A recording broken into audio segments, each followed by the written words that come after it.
How do you avoid the awkward or tough question from an audience member?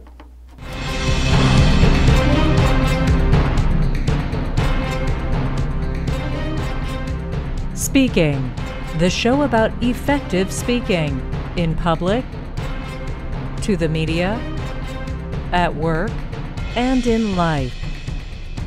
Speaking with TJ Walker.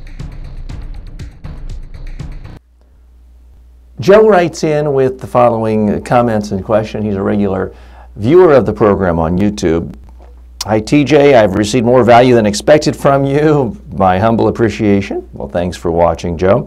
I have a question. What is or are the ways to dodge or evade an awkward and unknown question from audience or people you're talking to and steer them back to your own topic? Thanks in advance. Joe, this does concern people, worry people, because they're worried about, I want to control things. What if someone asks me a tough question I don't like? What am I going to do? For starters, I'd recommend just calm down, because questions at some level are easy. You either know the answer or you don't. If you don't know, don't be afraid to say, I don't know. If you do know, answer the question. Now, let's say it's an awkward question involving a lawsuit that could be highly damaging to your organization. Rather than say something, I'm not allowed to comment, no comment, or as you know, it's in the legal process, I can't comment, that seems very defensive and negative. A lot of the skill in handling tough questions isn't so much what you say, but your demeanor and how you come across. If you act defensive, I believe you're already making a mistake. You don't ever want to act defensive. You want to come across as open and as positive as you can be. So in the case of something being tied up in litigation and you're legally not allowed to talk about it, you could say something like, as some of you know and others might not, that's currently in litigation in front of the courts. Once it's concluded and we get the okay, I'd be more than happy to talk to you about that at length. And just seem positive, seem upbeat, let people know you're happy to talk about it when you can talk about it, as opposed to saying, I can't talk about it now. General rule of thumb is focus on what you can do rather than what you can't do. Focus on what you can say rather than what you can't say. So that's one particular example. Another example is when someone asks you something, it's just, there's no legal reason why you can't talk about it. It's just a very unpleasant subject, or it's harshly negative, and you do want to evade it. Here's the thing about evading questions from people when others are watching, is they are trying to size you up and think, is TJ going to answer this question? Is he going to do a little dance and evade it and avoid it? What you want to do is to answer the question at some level so that it doesn't seem like an evasion to everyone else in the audience. Now, there may be someone who just doesn't like you, has a particular axe to grind, isn't really asking a question. They're just trying to put you on the spot to humiliate you. Let's say I'm a candidate for political office and someone says, TJ, don't you feel guilty and ashamed about taking money from campaign contributors who obviously want special breaks, and you're going to have to stiff the taxpayers to give these people what they want? Otherwise, they wouldn't give money to you, right? Anyone who's ever run for public office has probably heard a question like that. You do want to answer the question. You don't want to tell the person they have to leave. It's a perfectly legitimate question, although worded in a way that's harshly confrontational and negative.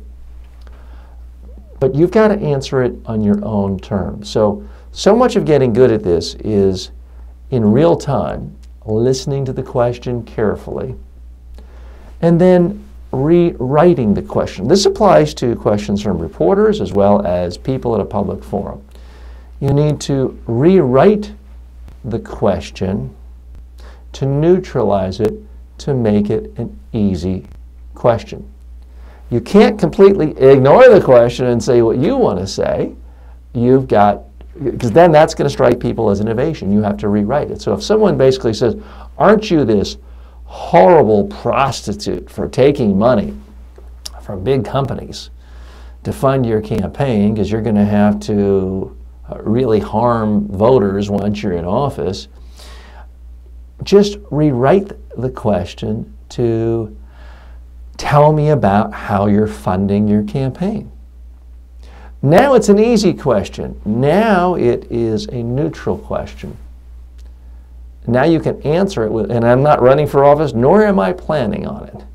But you could say something like, I am proud of the fact that my campaign has generated contributions from a lot of individuals, friends I've known my whole life who trust me, also new people who are attracted to the campaign. And I think the reason you're seeing individuals, small companies, large companies, and people associated with all of those support my campaign and give checks, could be as little as $1, could be $2,700, is they share my vision of blank, whatever jurisdiction I'm running for, and they want to see me succeed in and then lay out my specific platform. And of course you could always say, would I love to be able to run and not have to spend any time raising money? Sure, but I work in the political system that we're in right now. There is no public financing. I have to do this on my own. And by the way, I would very much appreciate the contribution from you, and I assure you what you'd get back in return is good government. Something like that might even create a chuckle. Is that a perfect answer? No. But the point is, what I'm trying to do is show a process whereby you listen carefully. You don't listen until you hear something negative and sort of grit your teeth and tell the person they're by it. You listen carefully in a somewhat detached manner, and then you rewrite the question in your own mind to neutralize it. And the hard part is some people go too far and they start talking in a way where people don't see any connection to the question coming in the answer. And then people have a negative view of you. Oh, that's a typical politician who dodged questions. More tips in just a moment. For a free, no-obligation online public speaking or media training course, go to MediaTrainingWorldwide.com and start learning today.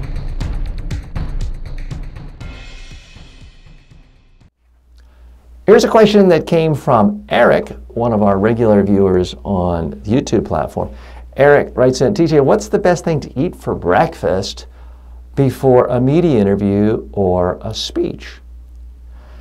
I have to confess, that's not something I've given a lot of thought to because I eat breakfast every day. In fact, I can't think of a single time in my 53 years that I've ever not had breakfast. I like breakfast. If I don't eat breakfast, my stomach goes into horrible knots and pain.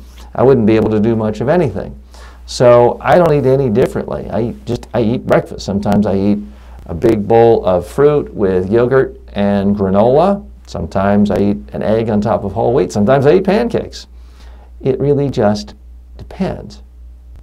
But here's why I think it is important to think about it. There are some people in the world who are so nervous before an interview or a speech that having anything on their stomach could give them indigestion.